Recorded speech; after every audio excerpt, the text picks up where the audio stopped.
Imagine stepping outside into air so cold it hurts to breathe. Within minutes, your fingers begin to go numb. Your eyelashes freeze together. The wind howls across an endless white desert. And there is no shelter, no trees, no life in sight. In Antarctica, the cold doesn't just surround you, it hunts you. So here's the question. If you were dropped into Antarctica right now with no protection, how long would you actually survive? Minutes? Hours? A few days? The answer is more terrifying and more fascinating than most people realize. First, let's be clear. Antarctica isn't one single experience. It's a continent roughly 1.4 times the size of the United States, and conditions vary enormously depending on where you are. The Antarctic Peninsula, the thin arm of land that stretches northward towards South America, is the most hospitable part of the continent, if you can even call it that.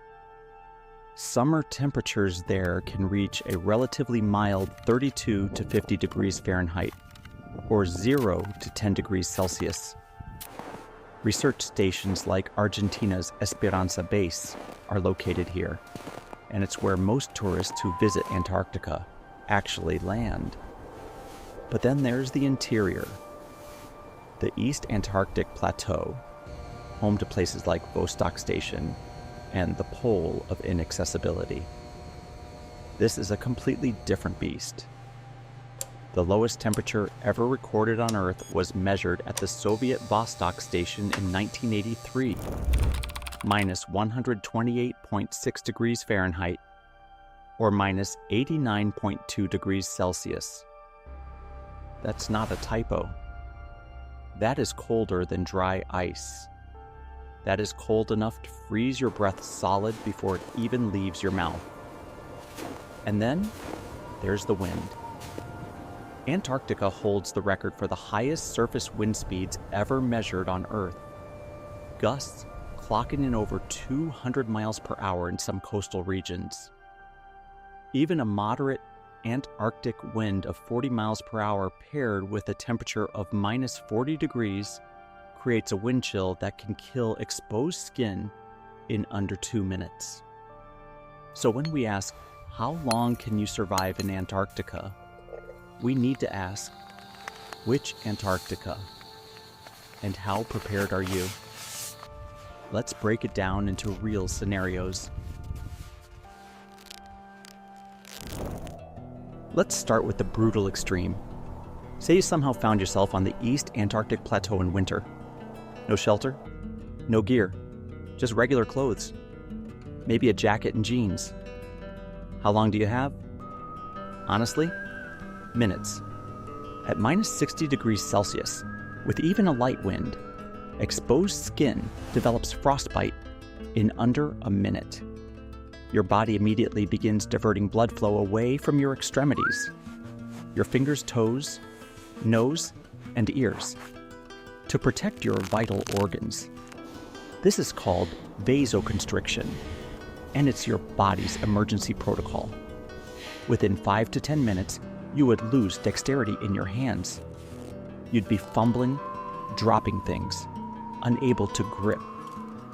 This is critically important because the moment you can't use your hands, you can't build a shelter, you can't start a fire, you can't signal for help. Within 20 to 30 minutes, hypothermia, the dangerous drop in core body temperature, begins to take hold in earnest. Normal core body temperature is around 98.6 degrees Fahrenheit or 37 degrees Celsius. When it drops to 95 degrees Fahrenheit, 35 degrees Celsius, you start shivering violently and confusion sets in. At 86 degrees Fahrenheit, 30 degrees Celsius, shivering actually stops, which feels deceptively like you're warming up, but it means your body has given up trying to generate heat. At around 82 degrees Fahrenheit, 28 degrees Celsius, you lose consciousness. In those conditions, without any shelter or equipment, the realistic survival window is somewhere between 20 minutes and 1 hour. That's not drama. That's physiology. Now let's change the situation. You're still in Antarctica, but now you have a quality cold weather sleeping bag, a basic tent, some food, and proper layered clothing. The kind of gear an experienced mountaineer or polar explorer would carry. How long can you survive now? The answer shifts dramatically. Days to weeks, potentially longer, if conditions cooperate. The first rule of Antarctic survival that every expedition team is trained on is the concept of layering. It's not just about being warm, it's about moisture management. When you generate body heat and sweat, that moisture needs to escape. If it gets trapped against your skin, it freezes, and you lose body heat up to 25 times faster than in dry conditions. Proper polar gear uses a wicking base layer, an insulating mid-layer, and a waterproof, windproof outer shell. Together, these layers can keep your core temperature stable even in temperatures down to minus 40 degrees Fahrenheit. Shelter is the next critical factor. A properly pitched four-season tent designed for polar conditions is not just a comfort. It is the difference between life and death. Inside a good tent with a quality sleeping bag, even with outside temperatures plunging to minus 50 or 60 degrees Fahrenheit, a person can maintain a survivable microclimate. Expedition climbers who have spent time at high altitude in Antarctica report that inside a tent with a sleeping bag rated to minus 40, it can actually feel warm, even when the outside world is trying to kill you. Then there's food. The human body burns an extraordinary number of calories in extreme cold. Your metabolism accelerates as your body fights to generate heat. Polar expeditions are known for consuming 6,000 to 10,000 calories per day, roughly 3 to 5 times what a normal active adult needs. Without enough caloric intake, your body starts consuming its own muscle and fat reserves at a dangerous rate. You become weaker, colder, and more vulnerable. Food isn't just energy in Antarctica. It's insulation. It's survival fuel. Water is another underestimated problem. Antarctica is technically the world's largest desert. It receives less precipitation than the Sahara. Yes, it's covered in ice, but melting snow and ice for drinking water requires constant fuel. Dehydration in cold climates is surprisingly common because people don't feel as thirsty in the cold as they do in the heat, even when their bodies desperately need fluids.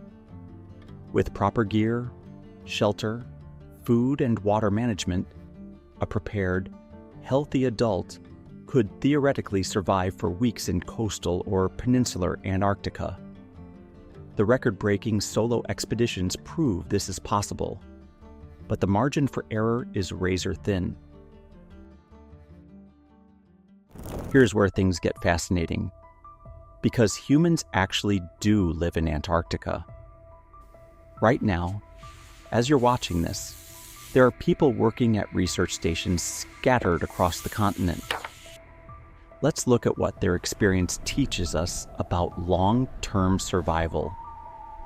The most extreme example is Amundsen-Scott South Pole Station, operated by the United States, which sits directly at the geographic South Pole at an elevation of 9,301 feet. During winter, which runs from March through October, the station is completely cut off from the outside world. No planes can land. No ships can reach it. The roughly 40 to 50 people who winter over are entirely on their own for about 8 months. During this period, temperatures regularly drop to minus 80 degrees Fahrenheit, minus 62 degrees Celsius, or colder, and they can spend months without seeing sunlight. The psychological toll is significant. Researchers have documented what they call the winter over syndrome, a cluster of symptoms including irritability, depression, sleep disruption, and cognitive decline, all caused by months of darkness, extreme cold, and social isolation. NASA has actually studied these crews as a model for what long-duration space missions might be like. And yet, these people survive. They thrive even, because they have one critical thing that our unprepared hypothetical person does not: infrastructure, heated buildings, consistent food supply, medical facilities, and communication systems. Without all of that, Antarctica becomes unsurvivable for most people almost immediately. Even with all of that infrastructure, things can go wrong fast. In 1999, Dr. Jerry Nielsen famously diagnosed herself with breast cancer while wintering over at the South Pole. Evacuation was impossible. She had to perform a biopsy on herself and begin chemotherapy using supplies that were airdropped to the station. She survived, barely, and wasn't evacuated until October, months after her initial diagnosis. Antarctica does not forgive mistakes. Even with the full support of a modern research station, it remains one of the most dangerous places on Earth. Let's talk about what actually kills people in Antarctica, because it's not always what you'd expect. Frostbite and hypothermia are the obvious ones, but experienced polar travelers know how to manage those risks with proper gear. The more insidious dangers are the ones that people don't think about. Wind. Antarctic katabatic winds, cold, dense air rushing down from the polar plateau, can arrive with almost no warning and reach hurricane force.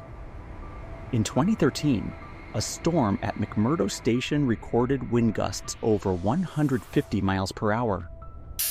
Even inside a well-constructed facility, these storms rattle walls, knock down equipment, and make any outdoor activity instantly life-threatening. Experienced staff at research stations have strict protocols. During a Condition 1 storm, no one is allowed to go outside under any circumstances, not even to walk between buildings. Altitude sickness is another underappreciated killer. The South Pole sits at over 9,000 feet, but because of the atmospheric compression caused by the polar vortex, the effective altitude can feel more like 10,500 to 11,000 feet. People arriving at the pole directly from sea level can develop acute mountain sickness, pulmonary edema, or even cerebral edema, all potentially fatal if not treated. Fire is perhaps the most terrifying risk. In an environment that is extremely cold and completely isolated, a fire can destroy essential heating and shelter systems, turning a minor incident into an immediate life-threatening emergency. Although several Antarctic stations have experienced fires over the decades, one of the most notable incidents occurred in 1977, when a major fire damaged the Amundsen-Scott South Pole Station. In a remote polar outpost with no possibility of rapid evacuation, the loss of critical infrastructure doesn't just cause operational disruption, it can instantly become a survival crisis. Psychological collapse is real and documented. Multiple winter-over crews have experienced episodes of extreme psychological disturbance, violence breakdown, dangerous behavior, triggered by isolation, darkness, and the unrelenting stress of the environment. So let's pull it all together. How long can you survive in Antarctica? If you're dropped onto the East Antarctic Plateau in winter with no gear, less than 1 hour, possibly minutes, depending on conditions.